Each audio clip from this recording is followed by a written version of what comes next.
Disclaimer, I was suffering with man flu while filming this episode, so bear with me.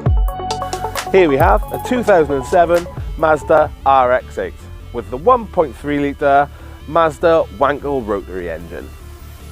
Now, I've wanted one of these cars for a long time, and it seems that in the last 12 or 18 months the price has really been going up on them.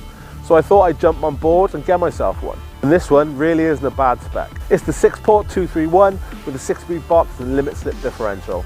It's also fully loaded, leather seats, heated, electric, sat-nav, and all the goodies that you expect from a Mazda of this era. Now, I have some real crazy plans for this car, and it's going to work in 3 stages. And I'll speak to you about them when we get on the road. For now, let's just get in it and get out there.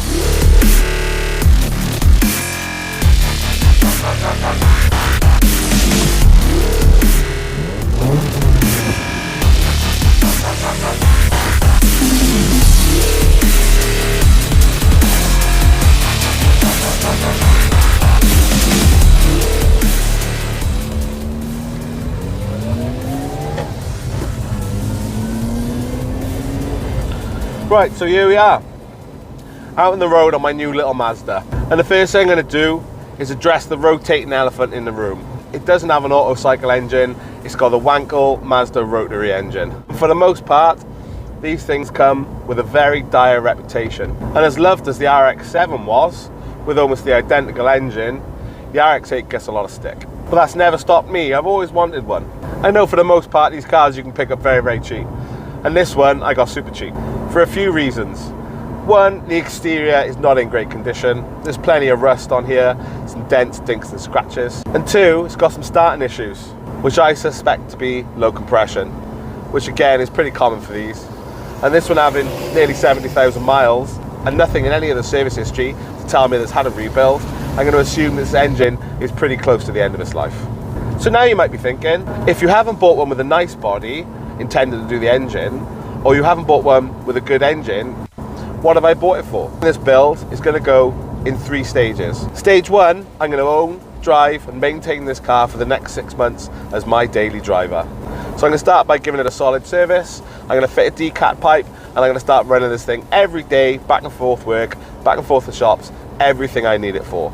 Bearing in mind, on average I do about 250 to 300 miles a week. So in the next 6 months, I imagine I'm going to clock up somewhere to 6,000 to 8,000 miles. In stage 2, I'm going to pull the motor out, I'm going to strip it down, and I'm going to completely rebuild it. But when I'm rebuilding it, I'm going to port the shit out of it, bridge port, street port, the works. I'm going to get all the rotating assembly lightened and balanced, and I'm going to shift the power band, and I'm going to get this thing revving to over 11,000 RPM. And I'm going to make it a crazy, loud, obnoxious, brapping Mazda. Then, once I've done that, I've got a 250 plus horsepower twin rotor engine with a 6-speed box and a limit slip differential. But I've still got a Mazda that isn't in particularly good condition. So what I want to do is pull all the good stuff out of this and stick it all into some old classic car. Something that preferably weighs less than 800 kilos. So then what you're going to have is a classic 60s, 70s or 80s British car with a 250 horsepower, 11,000 RPM, screaming, brapping, 2-rotary Mazda engine.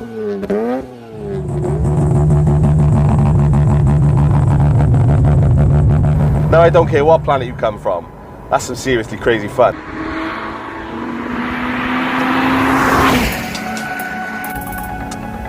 Well, this is a nice open area. There's some donuts.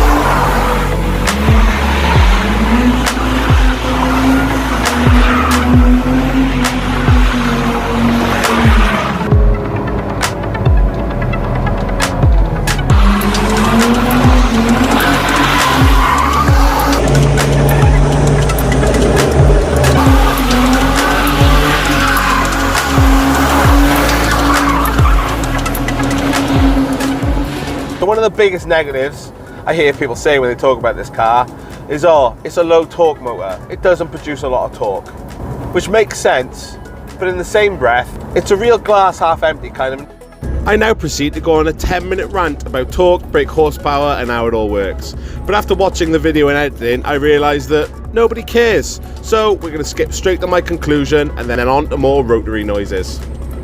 So I don't like to say it's a low torque engine. I like to say it's a high brake horsepower engine. It doesn't produce a massive amount of rotational force. But what it does do is deliver that force very quickly, at very high RPM. So here we are on the B road, the home of spirited driving. Let's have some fun.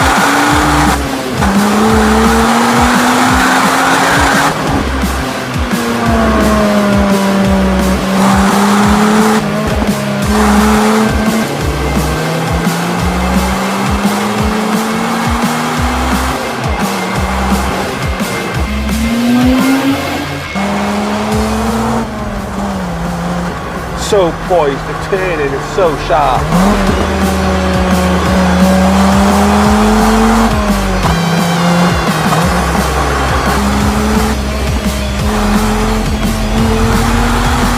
Oh, and as you do just get to the limit, the back end just starts to tail out on you to let you know it's not snatchy or snappy.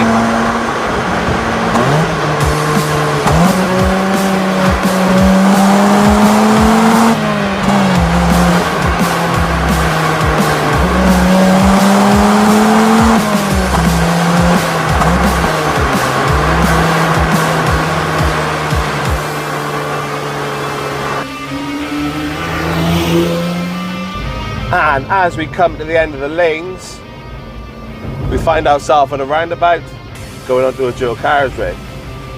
So this is where most people think the RX8 is lacking, straight line speed. But we're going to have a go now, see what we think.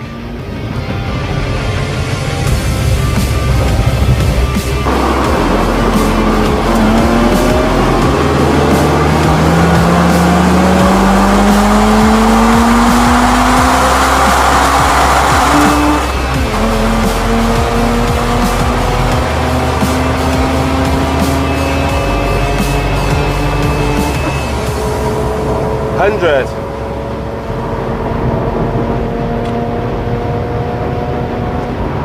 $110.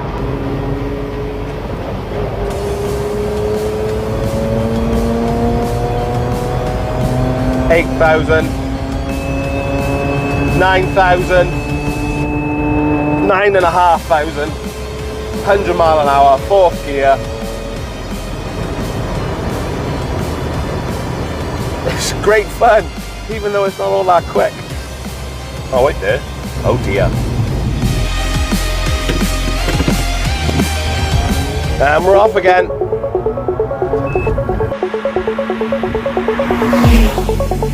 So, what we're going to do is compare this to another car on the opposite end of the scale.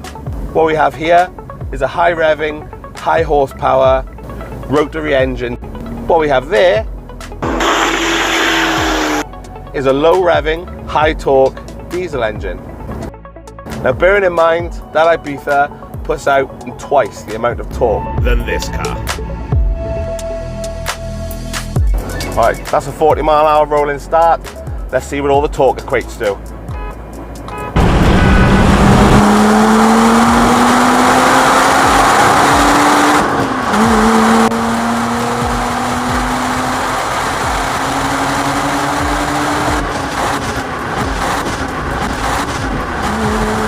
Oh, I missed fourth, that's big. For a car that puts out more than twice the amount of torque, it is not twice as quick. In fact, it is only very slightly quicker.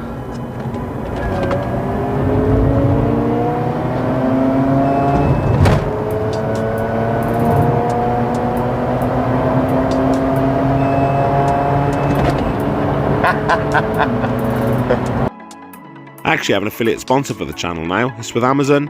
I'm not asking you to go there and buy anything specific, but if you want to support the channel, next time you're shopping on Amazon, just go there through my link in the description. It won't cost you anything, as Amazon will just give me a small percentage of your purchase for advertisement, and I'll donate half of anything I get to help for heroes. So next time you need anything from Amazon, just go there through my link. It won't cost you a penny, and you'll be supporting the channel and supporting the troops. That's a win-win-win. Miss you. Bye. So there it is, a great fun little sports car with loads of bang for your buck. And I've got some great plans for it, and I hope you think they're going to be cool as well. So I'm going to take you along for the journey as I do with all my builds. I hope you enjoyed the episode, and if you want to see any of our other builds, click up there, it'll take you to a playlist, Road to 500, where I'm working on the Skyline engine, rebuilding it, going for big power. Or click up there, it'll take you to the last episode in the Franken Saab build. We're making a Saab 9.5 track car. As always, thank you for your time, and we'll see you in the next one.